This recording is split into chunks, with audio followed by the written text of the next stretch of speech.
Assalamualaikum warahmatullahi wabarakatuh. Apa kabar anak-anak? Kita ketemu lagi belajar kimia. Nah, kali ini pertemuan ini kita akan membahas tentang lanjutan dari penyetaraan reaksi redoks. Nah, ini diaplikasikan pada elektrokimia.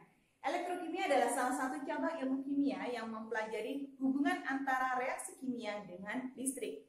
Sehingga apakah nanti terjadi suatu reaksi kimia butuh listrik atau sebaliknya. Nah, di sini yang akan kita bahas ada dua sel volta atau sel galvani dengan sel elektrolisis. Kita lihat perbedaannya. Untuk sel volta pernah kita bahas waktu di kelas 9, yaitu tentang baterai dan aki. Nah, kalau dengar contoh itu pasti kalian teringat bahwa perubahan energinya, kalau untuk sel volta itu adalah energi kimia berubah menjadi energi listrik.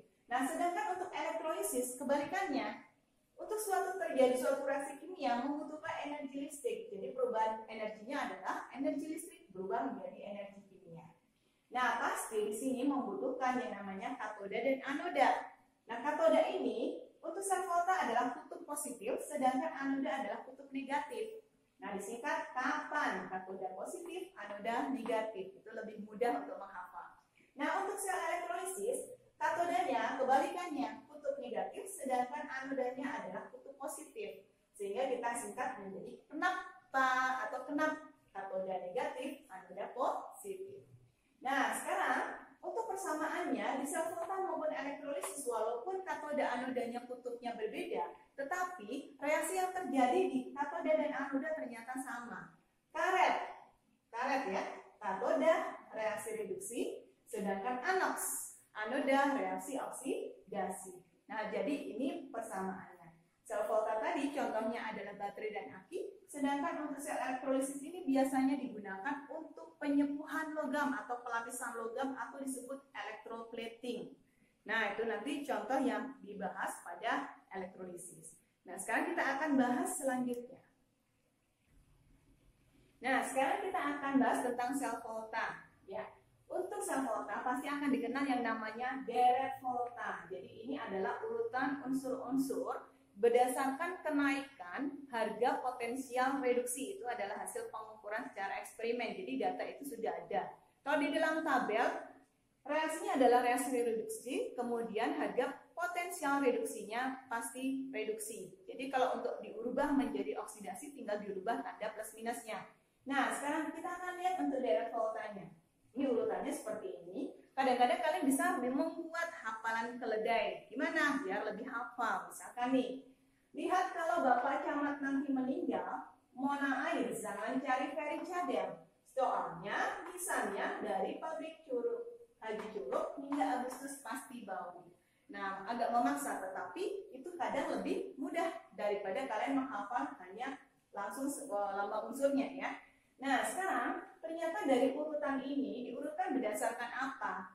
Harga potensial reduksinya dari kiri ke kanan itu semakin besar, artinya semakin positif. Nah, sedangkan kalau misalkan semakin ke kanan berarti kemampuan mengalami reduksi pasti semakin besar atau semakin mudah.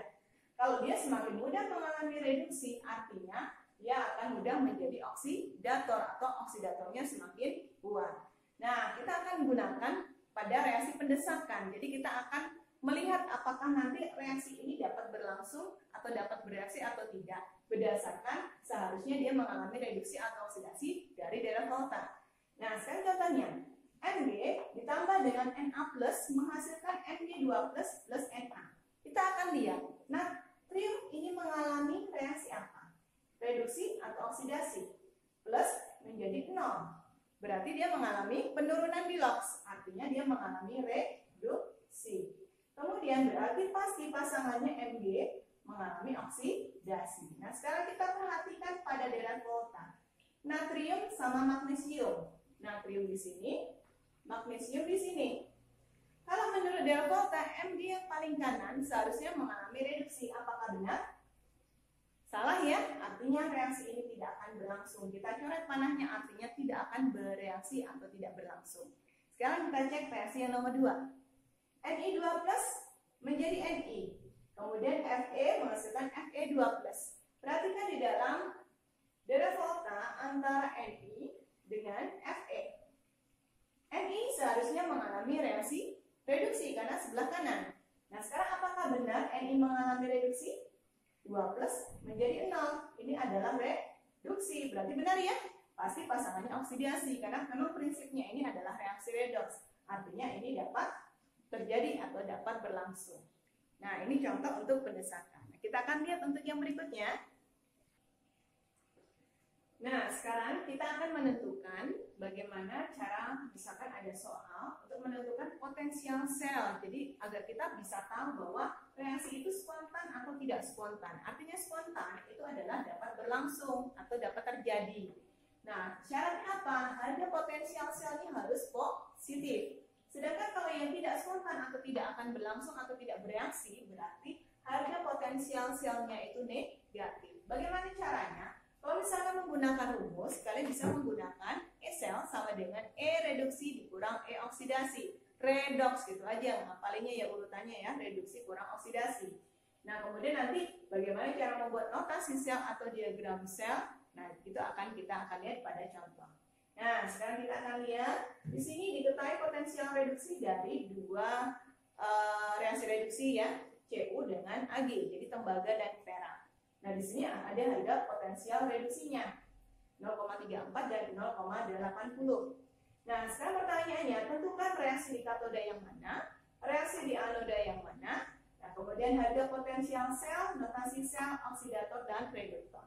Nah, langkah pertama adalah kalau kalian ingin menentukan mana yang mengalami reduksi dan oksidasi atau di katoda atau anoda, caranya adalah kalau untuk di katoda karena reaksinya reduksi, pilihlah yang memiliki harga potensial reduksi yang paling besar. Antara 0,34 dengan 0,80, mana yang paling besar harga potensial reduksinya? Ya, betul, berarti Ag ya. Nah, berarti untuk di katoda itu yang mengalami reduksi adalah Ag. Berarti reaksinya tetap jangan kalian balik. Nah, jadi nanti harga potensial reduksinya juga tetap 0,80 volt. Nah, untuk di anoda, berarti itu adalah pasangannya. Dia harus mengalami oksidasi, karena anoda adalah oksidasi. Nah, jadi nanti reaksinya kalian balik. Cu menghasilkan Cu2 plus 2 elektron. Harga potensial reduksinya berarti jadi minus 0,34 volt. Nah, sekarang kita tinggal jumlahkan.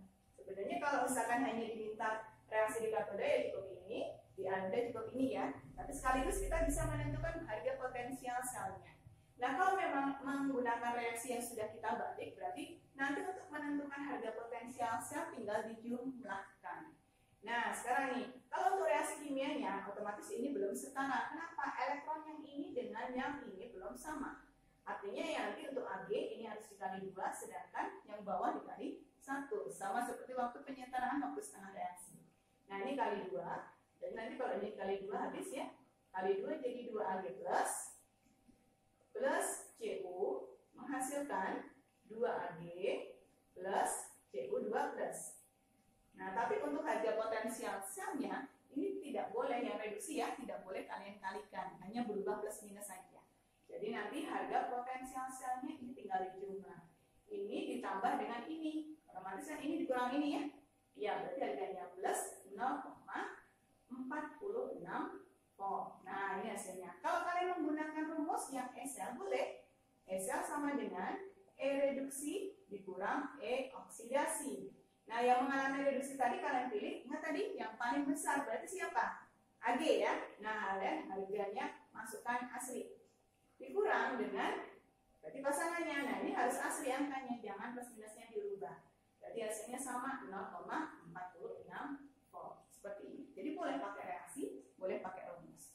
Nah, sekarang tinggal kita tentukan notasi sel. Notasi sel atau diagram sel itu adalah bagaimana cara menuliskannya tanpa menggunakan reaksi. Menggunakan lambang seperti ini. Nah, ini beda. Ini untuk memisahkan seperti tanda panah seperti ini ya. Sedangkan ini adalah jembatan garam yang menghubungkan antara kedua larutan dalam sel Volta. Nah, kemudian di sini untuk yang katoda. Jadi anoda dulu baru katoda. Nah, yang di anoda siapa? Iya, berarti untuk notasi selnya kalian tuliskannya berarti anoda dulu. Anoda itu Cu, berarti seperti ini garing. Nah, ini ya, Cu ini atau seperti ini.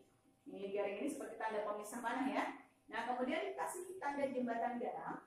Nah, katodanya berarti Ag. Berarti Ag plus garing Ag. Jangan kalian masukkan koefisiennya ya, ini hanya berlaku kalau dalam reaksi kimianya. Nah, kalau untuk notasi sel seperti ini saja, ya. Nah, ini untuk notasinya, jadi ini anoda, baru katoda. Nah, untuk oksidatornya, oksidator itu berarti apa? Yang mengalami reduksi. Siapa yang mengalami reduksi? Yaitu di katoda, berarti A, G, berarti reduktornya siapa? Ya, sudah tadi pasangannya. Itu adalah Cu, karena yang mengalami oksidasi. Mudah ya? Nah, nanti kalian bisa cobakan untuk soal yang lain. Nah, semoga bermanfaat. Terima kasih. Wassalamualaikum warahmatullahi wabarakatuh.